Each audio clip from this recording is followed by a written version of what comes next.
지역의 이슈를 전문가와 함께 분석해보는 시간 헬로 이슈 토크입니다.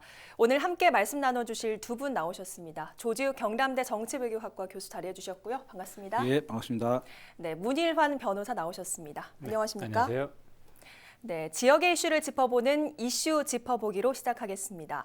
내년 4월 총선을 앞두고 공직선거법 위반 혐의로 법정에 섰던 경남 기초단체장들의 희비가 엇갈리고 있는데요. 자, 그 가운데 김일권 양산시장에게는 1심에서 당선 무효형이 내려졌죠. 네, 그렇습니다. 지난해 6.13 지방선거에서 허위 사실을 공표한 혐의로 재판에 넘겨진 김일권 양산시장이 지난 16일 2심 재판에서 당선 무효에 해당하는 벌금 500만 원이 선고가 되었습니다.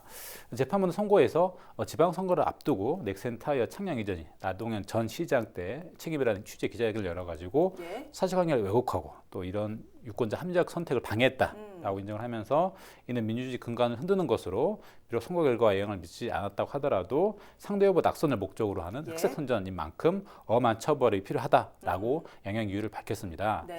더불어민주당 후보였던 김 시장은 지난해 지방선거 기간 동안에 기자회견을 열어서 상대방 후보인 자유한국당 나동현 전 시장을 상대로 그 재임 시절에 넥센타이어 창녕 공장 준공식이 진행됐다라면서 일제히 참사가 벌어졌다는 식으로 선거운동을 발언해가지고 그 부분이 허위사실 공표 혐의로 검찰에 고발이 됐거든요.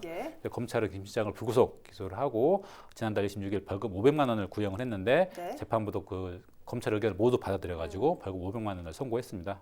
따라서 이제 그 선출직 공무원 같은 경우에는 공선법상 벌금 100만 원 이상이 되면 무조건 당선이 무효되기 때문에 아마 항소심에서 결과가 바뀌지 않은 이상 아마 좀 직을 잃지 않을까라고 예상이 되고 있습니다. 네, 일단 시장직이 걸린 문제인 만큼 김 시장 당연히 항소를 하겠죠.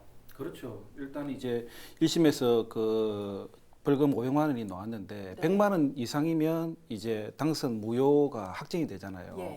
그렇기 때문에 김 시장이 1심을 받아들인다면 이제 시장직을 내려놓아야 되니까 아마 당연히 항소는 할 것 같고 그 2심 재판부가 어떻게 본지를 모르겠지만은 1심 재판 과정에서 쭉 보면 검찰이 그 공판 심리에서 500만 원을 구형을 했는데 그대로 이제 재판부가 이거를 수용을 했어요. 그렇게 되다 보면 이게 검찰청 논리를 전부 다 이제 재판부가 다 수렴했다는 뜻과 같으니까 굉장히 이제 김 시장 입장에서 좀 곤란한 위치에 지금 놓여 있다 이렇게 보시면 될 것 같고 또 이제 보통 2심의 경우 보면 1심보다도 그 형량을 조금 줄이는 그런 경향이 큰데 그러나 벌금 자체가 지금 500만 원 정도 나왔기 때문에 이게 줄어든다 해도 당선 무효로 갈 가능성이 꽤 높고 그리고 지금 보면 이제 요즘은 예전과는 달리 1심 형량을 그대로 유지하는 그런 경우도 꽤 많이 나오고 있습니다. 이런 모든 점을 좀 고려해 볼 때 그 김 시장은 지금 조금 잡을안쓰기 아닌가 이런 생각도 좀 들고 어떻게 됐든 간에 그 김 시장은 좀 불안한 마음에서 2심을 좀 준비해야 될 그런 상황에 놓인 것 같습니다. 앞으로 재판 과정도 좀 꼼꼼히 지켜봐야 될 것 같습니다. 자, 본주제로 들어가 보겠습니다. 김경수 경남지사의 보석이 결정된 후 지난 18일부터 경남도청으로 출근을 시작했습니다. 앞으로 더 바빠질 경남도청의 분위기와 함께 이번 김 지사의 보석으로 벌어지고 있는 정치권의 갑론을박을 꼼꼼히 짚어보죠. 자, 김경수 경남지사 결국 보석으로 풀려났습니다.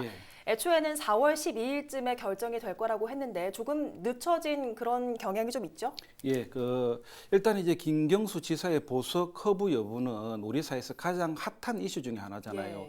결정이 되었을 때 그 뉴스 헤드라인으로 장식이 될 정도로 굉장히 핫한 뉴스인데 보석이 허가되어도 허가되지 않아도 굉장히 좀 정치 재판에 좀 가까운 이런 그 사안이기 때문에 일단 재판부 입장에서는 어떻게 됐든 간에 이래도 욕 들어먹고 저래도 욕 들어먹는 지금 위치에 놓여 있거든요. 정치권으로부터 시민사회 또 나아가서는 유권자들까지 좋은 소리도 들을 수 있지만은 또 나쁜 소리, 비판의 소리를 계속 들어야 되니까 그래서 그만큼 좀 더 신중을 기할 수밖에 없었고 이러한 것이 좀 그 시기가 좀 늦춰지지 않았나 뭐 이렇게 분석은 되고 있습니다. 그러면 재판부의 이번 보석 결정의 판단 근거 어떤 게 좀 있습니까? 보통 재판부에서 보석에 대한 결정을 내릴 때 보석 사유를 적시하지는 않습니다. 하기 때문에 재판부에서 어떤 판단의 근거를 가지고 보석을 했는지는 사실 알 수는 없고요. 다만 이제 원칙적 입장에서 볼 때 그 김 지사 같은 경우에는 필요적 보석, 형사법 95조에 따른 필요적 보석을 청구했거든요. 근데 필요적 보석에 따른 그 보석을 허가해서는 안 될 사유 6, 7개가 있는데 거기에 다 해당이 안 되기 때문에 보석을 해준 게 아닌가라는 생각이 들고요. 즉, 뭐 피고인이 중범죄를 저질렀다 범한 것이 아니고 누범, 상습범도 아니고 뭐 네. 죄증을 인멸할 염려가 없고 또 도망할 염려도 없다고 보이고 주거도 분명하고 또 관련 재판 당사자들에게 위해를 끼칠 만한 점이 없다라는 점이 인정됐기 때문에 이제 보석을 해준 걸로 보이고요. 그래서 재판부는 보석 결정에 앞선 보석 신문 당시 또 피고인에게 보석을 불허할 사유가 없으면 적극적으로 불구속 재판 원칙을 지키겠다라는 뜻을 비췄던 만큼 아마 그 원칙에 바탕을 해서 한 게 아닌가 싶습니다. 네. 따라서 이제 김지사 측에서는 근데 뭐 이런 거기 때문에 김지사 측에서 이제 보석 허가를 요청을 할 때 뭐 도정 공백 우려, 뭐 도정 책임이 있다라고 하는 부분은 사실상 보석 사유로 고려는 안 된 걸로 아마 보이는 것 같습니다. 예, 일단 이번 재판부가 보석 결정을 하면서 내건 그 조건들이 꽤 까다롭습니다. 네. 일단 4가지 정도인데 주거지도 창원으로 제한이 되죠? 네, 그렇습니다. 재판부는 김경수 지사에게 경남 창원의 주거지에만 머물러야 한다는 조건을 달았습니다. 네. 그리고 자신의 재판뿐만 아니라 드루킹 김동원 씨 일당의 재판에서도 신문 예정된 증인 등 재판 관련자들과 만나고 접촉해서는 안 된다라고 예. 또 조건을 달았고요. 또한 재판 관계들이나 그 친족에게 뭐 연락, 키우, 명예훼손 등의 위해를 가해서는 안 된다. 또 그리고 도망이나 증거 인멸할 행위를 해서도 안 된다라고 또 명시했습니다. 예. 그리고 마지막으로 사흘 이상 주거지를 벗어나거나 또 추국하는 경우에는 미리 법원의 허가를 받아야 된다라고 또 했고요. 근데 재판부에서 이번 보석과 관련해서 이제 그 달고 있는 조건은 주거를 일정 한도로 제한한다는 것 외에는 사실 특별한 조건은 없습니다. 네. 나머지는 법상 정해진 보석을 허가해주는 사유를 위반하지 말라는 것인데 사실은 이건 너무 당연한 거거든요. 네. 사실 너무 당연한 거기 때문에 확인 차원에서 했던 거지 뭐 다른 이유는 없고요. 이런 조건을 안 달았다 하더라도 보석이 결정이 된 피고인이 이런 사유를 위반하게 되면은 다시 또 보석이 취소되거든요, 사실은. 그러니까 네. 김 같은 경우에는 특별히 달았다기보다는 이런 게 있으니까 확인을 해준 거에 이제 불과하다고 보입니다. 예. 네, 아무튼 이제 이런 보석을 통해서 이제 김 지사는 주거지를 오래 벗어나지만 않는다면은 석방 후 경남도청에 출근해서 정상적인 도정 활동 수행할 수 있지 않을까라고 예상을 해봅니다. 예. 일단 뭐 이번 보석으로 가장 관심이 가는 부분이 경남도정의 향방인데 그동안 뭐 도지사 부재로 미뤄졌던 경남의 주요 사업들 여러 가지가 좀 있잖아요. 예. 좀 짚어주시죠. 일단 이미 작년부터 계획된 일반적인 현안들은 아마 권한 대행 체제 중심으로 계속해서 지금 일을 추진하고 있을 것이고 예. 중요한 것은 뭐냐면 이제 도지사가 정치적으로 판단해야 될 정무적 일들이 좀 꽤 많이 남아 있습니다. 네. 예컨대 이제 서부 경남 KTX 사업 같은 경우에는 중앙 부처와 또 이야기를 나눠야 되고 예. 때로는 이제 청와대와도 이야기를 나눠야 되는 그런 부분이거든요. 그래서 이런 부분들은 이제 정무적으로 해야 될 그런 일들이고 네. 그 이외에도 이제 제2 신항 문제라든지 그다음 그 김해공항 확장 문제 또는 이게 이제 연관되어서 논의되고 있는 동남권 그 관문공항 문제 이런 것들이 전부 이제 도가 안고 있는 주요 현안들인데 네. 이런 것들은 결국 그냥 일반적 논리로 접근할 수가 없어요. 실제적으로 이제 정치적 일과 병행될 수밖에 없는데 그렇기 때문에 이러한 일들은 일차적으로 이제 부산이라든지 울산의 그 단체장들과 협치 속에서 또 일을 해결해야 되고 또 그 다음으로는 그 관련 부처, 중앙 부처와 찾아가서 또 해결돼야 되고 때로는 이제 총리실과 대화를 통해 가지고 예. 해결돼야 될 문제이기 때문에 뭐 이런 것들이 이제 대표적인 이제 정무적인 일이라고 할 수 있거든요. 이런 문제를 이제 좀 지금 그 좀 정치가 되어 있는 상황이고 그래서 아마 김경수 도지사도 이런 부분을 가급적 좀 빨리 해결하고자 예. 아마 동부서지하지 않을까 이렇게 생각이 듭니다. 네. 그래서 김 지사도 일을 모를 리 없었을 테고 예. 풀려난 다음 날 바로 도청으로 일단 출근을 했습니다. 아무래도 지난 77일과는 도청 분위기가 좀 많이 달라질 거라고 봐야겠죠. 저는 개인적으로 김경수 지사가 다음날 바로 출근해야 된다고 그렇게 생각을 하고 있습니다. 예. 왜냐하면 김경수 도지사로 인해 가지고 도정 운영이 차질을 빚게 되었고 네. 이러한 것이 결국 우리 도민들에게 좀 피해로 이어지고 있다고 저는 보고 있거든요. 자, 지난 보궐선거 과정에서도 유권자들 또 도민들이 민주당에게 그 해초리를 좀 들었지 않습니까? 네. 또 실제 선거 결과도 꽤 좋지 않아 있고 그리고 그 선거 결과가 좋지 않은 것을 김경수 도지사가 모를 리도 없고 예. 또 이제 내년에 또 총선이 있잖아요. 맞습니다. 이제 채 1년도 남지 않았는데 이것 또한 이제 김경수 도지사가 너무나도 잘 알고 있는 사안이고 특히 이제 보궐선거에서 좋지 못한 결과를 낸 원인 중에 하나가 경제 사정이 너무 안 좋으니까 나아질 기미가 전혀 안 보이니까 여기에 대해서 유권자들이 여당에게 등을 돌린 점이 꽤 많았거든요. 네. 이런 걸 이제 그 김경수 도지사가 아무래도 감안할 것이고, 그래서 경남도의 경제 성장, 경제 위기를 탈출하기 위해서 동분서주할 것도 뭐 자명한 사실이고, 네. 그다음에 민주당의 지지 회복을 위해서도 김경수 도지사는 한 발 더 뛰어야 되죠. 빚진 것도 있으니까. 그래서 이런 것을 고려한다면 도청은 바쁘게 움직일 것인데, 그러나 지금 2주에 한 번씩 재판에 참여를 해야 되는 거죠. 서울과 창원을 오가며 재판에 참여해야 되는데, 이게 완전 올인해가지고 몰입해서 도정을 운영할 수 있을까, 그런 우려는 약간 좀 제기되고 있습니다. 네, 아무튼 뭐 이번 보석으로 도청에서는 안도의 한숨을 내쉬겠지만 정치권에선 또 긴장감이 감돌고 있습니다. 뭐 인사청문회 이슈에다가 김 지사 보석 결정까지 더해지면서 정치권의 목소리가 정말 제각각이죠. 네, 그렇습니다.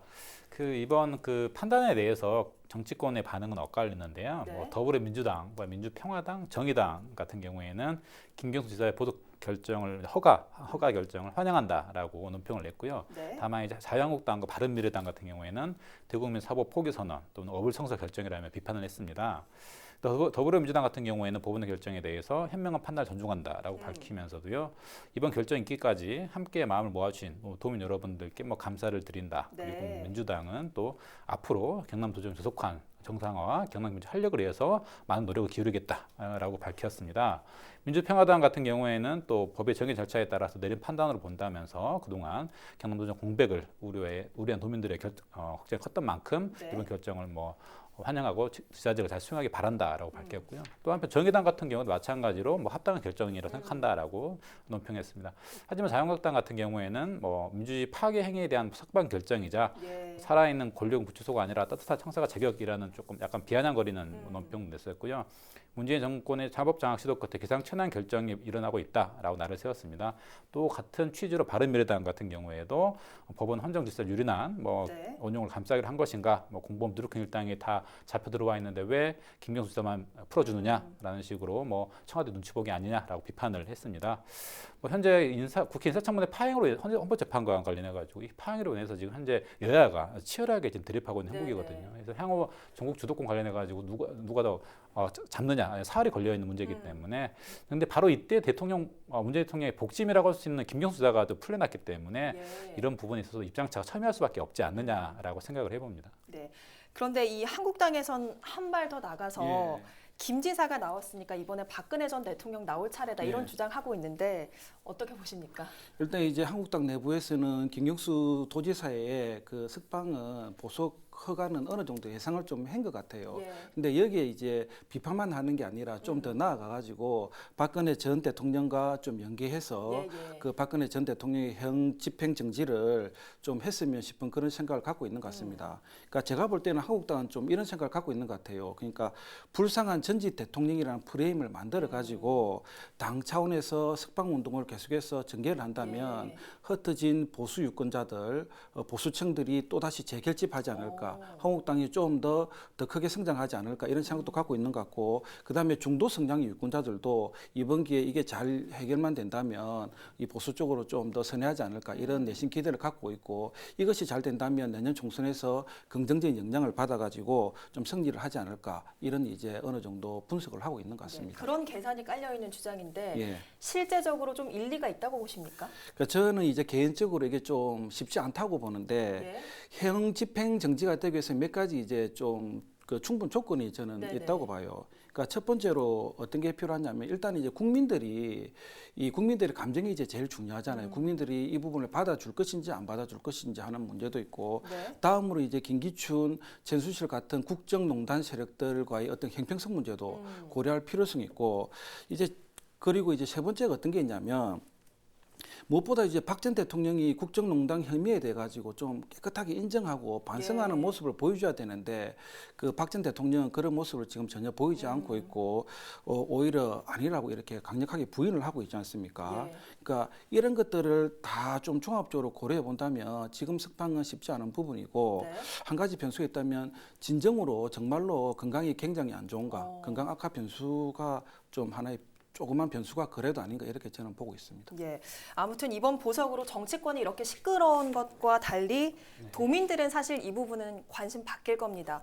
정작 뭐 가장 관심사는 도정 정상화 이거 한 가지일 뿐일 텐데 앞으로 김 지사가 아까 말씀해 주셨듯이 서울을 오가면서 재판을 받아야 하는 만큼 우려도 좀 있는 건 사실인데 그래도 미뤄지기만 했던 경남의 현안들 조금씩 정리가 되겠죠? 네, 그렇습니다. 김 지사는 지난 18일 도지사직 복귀 후 처음으로 주재한 간부 회의에서 앞으로 진행될 도정 운영을 어떻게 하겠다라고 밝혔는데요. 네. 김 지사는 먼저 고난대행 체제가 안정적인 점에 주목을 했습니다. 김 지사는 두 부지사님 중심으로 시국장님들에게 주요 과제를 챙겨온 이 체계가 매우 안정적으로 운영돼 왔다며 평가를 하면서 이후에도 이런 안정 도정 운영 시스템을 그대로 유지하면서 예. 자신이 직접 나설 상황에서는 집중해서 처리하겠다라고 예. 밝혔습니다.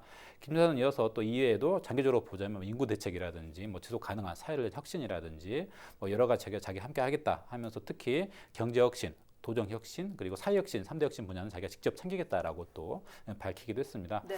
뭐 이런 식의 어떤 김 지사의 고민을 봤을 때는 앞으로 계속해서 도정 운영을 자기가 책임지겠다라고 밝혔는데요. 다만 이제 교수님께서도 말씀하셨지만 2주에 한 번씩 이제 재판을 하러 서울에 왔다 갔다 하면서 또 거기 뭐 증인 신문이라든지 피고인 신문 이런 걸 모두 자기가 직접 또 모든 기록을 봐야 될 텐데 그런 상황에서 도정을 챙긴다는 게 물리적으로 뭐 시각적으로 좀 쉽진 않을 것 같습니다. 하지만 이제 김 지사의 의지라든지 그런 노력 부분은 뭐 충분히 평가해야 될 부분이 아닌가 싶은데요. 다만 이제 그 어찌됐든 김 지사는 부재 중에도 고난대행 체제가 완전적으로 유지되어 왔었기 때문에 그 체제 위에서 김 지사가 직접 자기가 챙길 것 챙기겠다라는 어떤 의지를 봤을 때는 앞으로 도정 공백 우려는 상당 부분 완화가 되지 않았나라고 생각해 봅니다. 예. 아무튼 이번 드루킹 사건으로 여권 대선 주자로 꼽혔던 김 지사가 치명상을 입었단 말도 나옵니다. 최근 또 선호도 조사를 보니까 6위로 밀렸더라고요. 일단 이제 향후 재판 결과가 안 좋으면 그것으로 정치 인생은 끝이 났다고 봐도 좀 어쩔 수 없는 그런 상황에 예. 직면해 있는 거고요. 그러니까 더 이상 김경수 지사가 도지사직을 수행할 수도 없고 네. 그다음에 이제 앞으로 출마 자체가 이제 안 되니까 정치 인생이 뭐 끝났다고 봐도 이렇게 과언이 아닐 것 같습니다. 예. 그러니까 김경수 도지사는 정치 경력이 굉장히 짧은 분이에요. 제도권 내에서는. 그러니까 한 번의 국회의원과 지금 이제 도지사직을 수행하는 게 전부 다인데 네. 국회의원도 다 임기를 채우지 못했잖아요. 예. 그 도지사 출마를 위해서 중간에 사퇴를 하고 도지사를 출마했기 맞습니다. 때문에 토탈 따지 보면 한 4년도 채 안 되는 그런 정치 경력 을 가진 분이거든요. 네. 그만큼 정치 경력이 짧아요. 그럼에도 불구하고 도지사로 당선된 다음에 네. 바로 자기 대권 주자로 급부상할 만큼 굉장히 인지도가 많이 올라갔는데 우리 사회자님께서 지금 이제 6위권 밖으로 밀려나셨다는데 네. 저는 좀 다르게 봐요. 이런 상황임에도 또 6위라는 그 자체가 굉장히 좀 네. 놀랍다 이렇게 보고 그러니까 어떻게 보면 순위권밖에 완전히 밀려나야 될 그런 상황인데 아직까지도 뭡니까 계속해서 유지를 하고 예 있어서. 거론되고 있는 그런 거 보면 뭐 이분의 그 저력이 굉장히 뭐 뛰어나다. 저력이 있는 분이라고 보시면 될 것 같고 그러나 우리가 또 한 가지 더 좀 면밀히 따져봐야 될 점은 향후 재판 결과가 좋더라도 일정 부분에 있어서 특히 정치 활동하는 일정 부분에 있어서 이제 타격을 입을 것은 불가피하다. 네. 어느 정도 약간의 그 치명적 손상은 받을 것이다. 뭐 이렇게 보시면 될 것 같습니다. 예. 그러면 앞으로 김 지사가 좀 어떤 모습을 보여줘야 될 것 같습니까? 도정 현안을 더욱더 더 꼼꼼하게 잘 살피고 경제 살리기도 해야 되고 예. 그러니까 일단은 이제 재판 결과가 좋아야 되는 것은 당연한 사실이고 네. 차후에 정말로 우리 도민들이 피부로 느낄 수 있는 그런 가시적 성과를 내놓아야 되고 네. 그렇게 되다 보면 또 우리 도민들도 다시 한번 김경수 도지사를 또 다르게 생각하고 또 한번 우리 지역에서 대통령 후보를 만들어 보자 예. 이런 이제 그 생각이 이제 들겠죠. 네. 문희란 변호사님도 한 말씀 남겨주시죠. 예, 뭐 교수님께서 말씀을 잘 하셨는데요. 어찌됐든 뭐 지사님, 그러니까 김 지사 같은 경우에는 중요한 거는 뭐 재판 결과도 중요하겠지만 본인의 어떤 행위로 인해서 이제 도정 운영으로 인해서 우리 도민들이 뭐 실질적으로 좀 많은 피부에 와닿는 어떤 좀 혜택이라도 여러 가지 좀 그런 부분이 있어야 됩니다. 그런 게 없다면은 사실상 뭐 존재 의미가 없거든요. 예. 재판도 좋아야 되지만 그런 부분도 잘 돼야지 나중에 본인 정치 생명이라든지 그런 데 있어서 뭐 크게 뭐 의의가 있지 않을까 생각해 봅니다. 예. 아무튼 이번 재판 결과가 단순히 여론 조작 여부를 좀 가린다는 것의 의미를 좀 넘어서는 것 같습니다. 앞으로 전 국민 모두가 좀 계속 지켜봐야 될 문제인 것 같습니다. 김경수 경남지사의 보석 결정이 도정 공백 77일 만에 다시 온 경남의 봄이 될 수 있을까요? 경남도민의 한 사람으로서 기대와 우려가 교차하는 가운데 김 지사와 경남도정의 방향에 관심을 가져야 할 때인 것 같습니다. 오늘 헬로 이슈 토크 여기서 마칩니다. 고맙습니다.